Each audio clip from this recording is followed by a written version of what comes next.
Who owns the silver that's mined here? All the silver in the Kingdom of Bohemia belongs to the king, whether it's above ground or still below it.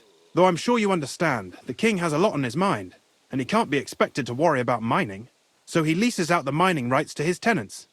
It's called the Burgergal. There's a lot of money in it. The tenants have to pay the king, and the king also receives a share of the pure silver from the smelting works. That's the royal tithe. What is this path of silver, anyway? It's the whole process, from digging the silver ore out of the ground and processing it, to minting silver coins. Silver is found in ore veins underground. The pitmen mine it and get it to the surface. The chief foreman of a gallery counts the corves, and the assayer estimates the purchase price of the ore for the smelter. The raw ore goes to the smelter, where it's crushed in a stamp mill before it can be purified by roasting. Roasted ore goes to the furnaces, where it's smelted into raw and then pure silver. Silver is then cast into rods about as thick as your little finger. Can any silver get lost? It can. And unfortunately, it does happen. It may be a capital offence, but even that won't deter everyone. Most often, a pitman tries to smuggle pieces of ore under his clothes. It doesn't end well. Nevertheless, the entire path of the silver, from the ore beneath the ground to minted coins, is closely guarded. Every step is recorded in the books, so if someone is stealing large quantities, they must have it pretty damn well figured out. Who checks the royal share? The royal mint master and his subordinates are responsible for collecting the royal share. That also means me and the shaft foreman. That is why every step of the path of silver is monitored and recorded, starting with how much ore is mined. The smelting works owners don't have to be monitored as closely, since they buy the ore from us. It's in their best interest to get the highest possible yield after deducting the royal share. Who makes money from all this? The thing is, everyone does. Pitmen get paid for mining in the shaft. Mine operators get paid for raw ore. The smelters then smelt everything, sell the pure silver, and deduct the raw tithe. The silver rubs off on the hands of anyone who even touches it. But there's still enough left over for the king. Who owns the mines? The king grants mining rights to his loyal subjects, and these leaseholders can rent out their privileges to other people. All sorts of people operate mines in Kuttenberg. Nobility, rich burghers, even the monastery. In fact, anyone with enough money to pay for new shafts to be dug can share in the proceeds. Who's responsible for the mines? The mines and the mint are supervised directly by the royal mint master, Ulrich Vervark von Neuhaus. As the steward, I'm his direct subordinate.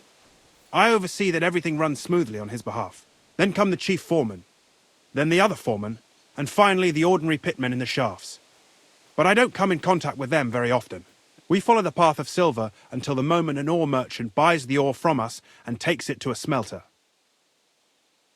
How much do the mines pay to the king? That depends on whether it's a royal mine or a mine in the hands of a mining guild, meaning the leaseholders. I thought all mines were owned by the king. That's right.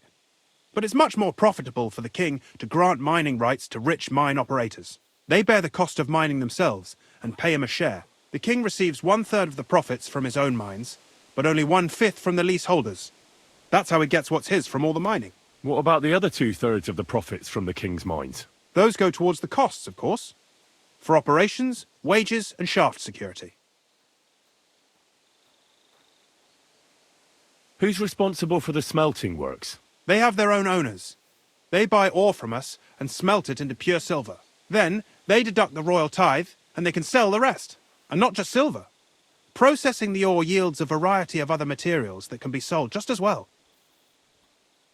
What happens in the smelting works? Each smelting shop has a stamp mill, a roasting pit, and a smelting furnace. The stamp mill is used to crush the ore into smaller pieces to make it easier to process.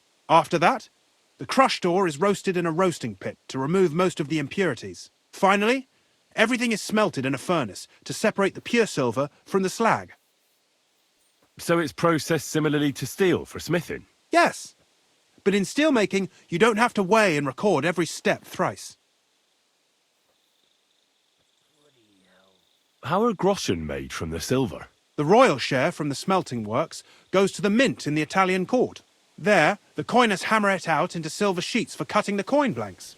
Then, in the Italian court's preghouse, our minters cut out and punch new groschen. How many mints are there in total? Only the main one is left, the one in the Italian court. There used to be more of them throughout the kingdom, but King Wenceslas II united them all. It was he who contributed the most to the rise of the Prague groschen and the wealth of this region. And of course, his own wealth too.